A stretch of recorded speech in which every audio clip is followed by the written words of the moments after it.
तो दोस्तों आपने रिसेंटली देखा होगा कि जो डाओ है वो 400 पॉइंट्स अप था। एंड जो न्यूज़ आ रही है मार्केट के अंदर डेट सीलिंग के बारे में वो ऑलरेडी प्री अज्यूम्ड हो गई है, इसलिए शायद से डाओ जो है वो 400 पॉइंट्स अप गया। सो बेसिकली डेट सीलिंग होता क्या है एंड यूएस अभी क्यों डिफ़ॉल्ट की स्थिति में आ चुका है और क्यों इधर इतनी ज़्यादा प्रॉब्लम हो रही है, इसके बारे में अपन डिस्कस करेंगे आज। तो फर्स्ट थिंग अगर देखा जाए तो कंट्री किस तरीके से रन करती है, पहले इस बारे में अपन बात करते हैं। तो लेट्स से एज्यूम करते हैं कि कंट्री जो है वो एक कंपनी की तरह काम कर रही है, तो उसके कुछ ना कुछ इनकम होती है, कुछ एक्सपेंसेस होते हैं जो कि गवर्नमेंट को करने होते हैं, expense to improve the infrastructure, to build the infrastructure and to run the country systematically. तो जो उसके इनकम के सोर्स होते हैं वो टैक्स कलेक्शन हो गया, और अगर उसके एक्सपेंसेस की बात करी जाए तो जो गवर्नमेंट एम्प्लॉयज़ होते हैं उनकी सैलरी होती है, डिफेंस के ऊपर स्पेंडिंग करनी होती है सरकार को।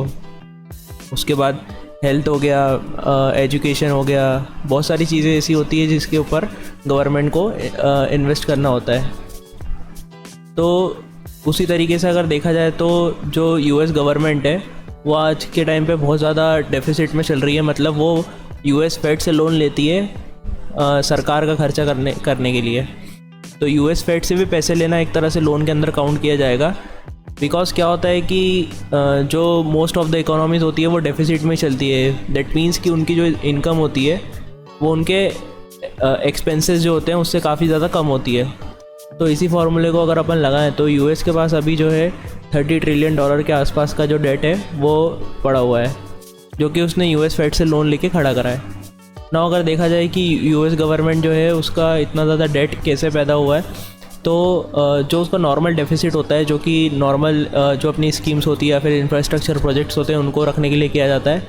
लेकिन उसके अलावा जो अभी रिसेंटली कोविड हुआ था तब उन लोगों ने काफ़ी ज़्यादा मनी प्रिंट किया था और टैक्स रेट्स को भी कट कर दिया था, जिसके कारण जो है टैक्स काफ़ी ज़्यादा मिलना कम हो गया था, जिसके कारण डेफिसिट जो है वो काफ़ी ज़्यादा बढ़ गया। तो जैसा कि मैंने आपको बताया कि $30 ट्रिलियन के आसपास का जो डेट है वो अभी है ना। ये सब चीज़ों से बचने के लिए जो डेट ट्रैप क्रिएट हो रहा है यूएस के ऊपर, उससे बचने के लिए जो यूएस गवर्नमेंट के अंदर जो पॉलिटिकल पार्टीज़ है या फिर जो लेजिस्लेशन बॉडीज़ है, उन लोगों ने जो डेट की लिमिट्स है वो इंक्रीज़ कर दी है। तो वो $1 बिलियन की लिमिट है वो करी थी 1917 में, और उसके बाद उन्होंने इंक्रीज़ करके 31.4 ट्रिलियन की जो लिमिट है वो कर दी है। तो अभी अगर देखा जाए तो $31.4 ट्रिलियन की जो लिमिट है वो ऑलरेडी रखी हुई है यूएस गवर्नमेंट ने। उसमें से $30 ट्रिलियन तो ऑलरेडी रीच कर गया है। मतलब ओनली $1 ट्रिलियन की जो गुंजाइश है वो बाकी है उसकी हाईएस्ट लिमिट को रीच करने के लिए।